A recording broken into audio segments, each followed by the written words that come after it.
غلطی کرتے درگزر کرنے کا جذبہ اپنے نفسوں میں ہم جگائیں۔ آپ نے کہا کہ ایک عورت نے زنا کیا تھا تو آپ صلی اللہ علیہ وسلم نے اس کو سنگسار کی سزا دی۔ اگر آج کوئی عورت زنا کرے اور سچے دل سے توبہ کرنا چاہے تو اس کی سزا کیا ہوں گی؟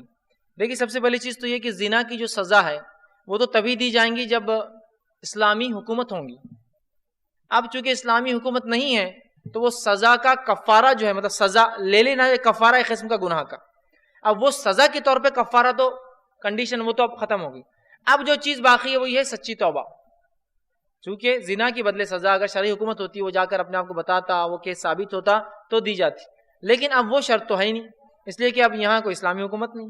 رہا معاملہ اب سچی توبہ کا معاملہ، تو دروازہ ہمیشہ کے لیے کھلا ہے، تو اس معاملے میں عورت سچی توبہ کرے، اس معاملے میں مرد سچی توبہ کرے۔ لیکن آج زنا کا ایسا معاملہ ہو چکا ہے، اللہ رحم کرے، ایسی ایسی باتیں مشتق آتی ہیں، ایسے ایسے سوالات آتے ہیں کہ تعجب ہوتا ہے، کیا زنا کو ہم نے مذاق سمجھ لیا اور گناہوں کو ہم گناہ بھی نہیں سمجھ رہے؟ عجیب بات ہے، اور گناہوں کا علم بھی نہیں کہ گناہ ہے۔ یہ سب سے خطرناک چیز ہے، گناہ کرنا تو ایک چیز ہے لیکن یہ پتہ ہی نہ ہو کہ یہ گناہ ہے، یہ کتنی خطرناک بات ہے، کتنی خطرناک بات ہے۔ ایک صاحب ایک مرتبہ جو سوال کرنے لگے کہ میں نے جو ہے روزے کی حالت میں زنا کیا تو اس کا کفارہ کیا ہے؟ کیا پوچھا سوال؟ روزے کی حالت میں نے زنا کیا، اس کا کفارہ کیا ہے؟ تو میں نے یہ سمجھا کہ شاید انگلش میڈیم کا بچہ ہوں گا تو اس کو نہیں پتا زنا اور ہم بستری میں کیا فرق ہے، بیوی کے ساتھ رہا ہوں گا لیکن سوال کیا کر رہا ہے؟ زنا کا۔ تو میں نے کہا اگر روزے کی حالت میں اگر انسان ہم بستری کر لے اپنی بیوی سے تو اس کا کفارہ 2 مہینے کے مسلسل روزے رکھنا 60 ڈیز یا 60 مسکینوں کو کھانا کھلانا۔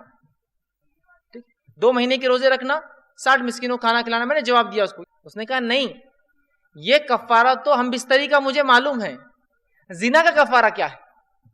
سبحان، اسے پتہ ہی نہیں تھا کہ زنا جرم ہے، گناہ ہے، اس کو لگ رہا ہے یہ ایک عام بات ہے، اب کر لی تو اب کفارہ دے دینا ہے اس کو۔ کیسا خطرناک معاملہ ہوگا جب ہم کو گناہ معلوم ہی نہیں گناہ ہے، اور حالات اتنے بد سے بدتر ہوتے چلے جا رہے ہیں کہ اللہ رب العزت رحم کرے۔ بہت سارے ایسے مسلم علاقے ہیں جہاں ورجینٹی ٹیسٹ ہوتا ہے تو لوگ پھر رشتہ بھیجتے ہیں اور رشتہ قبول کرتے ہیں۔ حالات اس حد تک پہنچ چکے ہیں، یاد رکھیے کہ گناہ کو اور معصیت کو ہم گناہ بھی نہیں سمجھ رہے ہیں، کتنی بری بات ہے۔ لیکن بہرحال گناہ کسی بھی قسم کا ہو، اگر انسان سچی توبہ کرے اپنے رب سے، سچی توبہ، کیونکہ اب سزا والا کفارہ تو نہیں ہے باقی۔ کچھ سزائیں، کچھ گناہ ایسے جن کا کفارہ دے سکتا ہے انسان دنیا میں سزا کے طور پر، چوری کی ہاتھ کٹ گیا کفارہ ہو گیا، اور دل میں توبہ کر لی تو پھر وہ بھی ختم ہو گیا۔ دل میں نادم نہیں ہے تو پھر تو اس کو خطرناک سزا، اس لیے کہ ہاتھ کٹے بعد بھی اس نے جو نادم نہیں ہوا۔ زنا کیا اس عورت نے، سزا کر لے لیا، اب تو وہ نہیں ہے، اب ایک معاملہ ہے وہ ہے توبہ کا، ہے نا۔ تو یہاں تو اور بھی سخت بات ہوئی نا، کوئی توبہ کرنا چاہے بھی تو کفارہ نہیں ہے اس کے لیے، تو یہ گناہ ہونے ہی نہ دے۔ لیکن آج معاملہ تو یہ ہے، حالت تو یہ ہے کہ جس کو میں سمجھتا ہوں بتانے کی ضرورت نہیں ہے، بتانے کی ضرورت نہیں، ایسے ایسے حالات اور واقعات سامنے آ رہے ہیں۔ تو لہٰذا بہرحال اگر وہ صدق دل سے توبہ، مجبوری والی توبہ قبول نہیں کرتا اللہ کہ اب تو شادی ہو گئی، اب کیا توبہ ہی مانگنا پڑے گا، اور کیا ہے، اب تو بچیاں بڑی ہو گئی تو اب ان کی شادی کا دور آ گیا تو اب شراب پینا چھوڑنا ہی پڑے گا، اب کیا ہے۔ گناہ کو ان کے معصیت کی وجہ سے آپ چھوڑے، ان کی برائیوں اور قباحت کی وجہ سے چھوڑے، اگر سچی توبہ کریں گے انشاءاللہ العزیز ہم اپنے رب کو ضرور بھی ضرور توبہ قبول کرنے والا، گناہوں کو معاف کرنے والا انشاءاللہ عزیز پائیں گے۔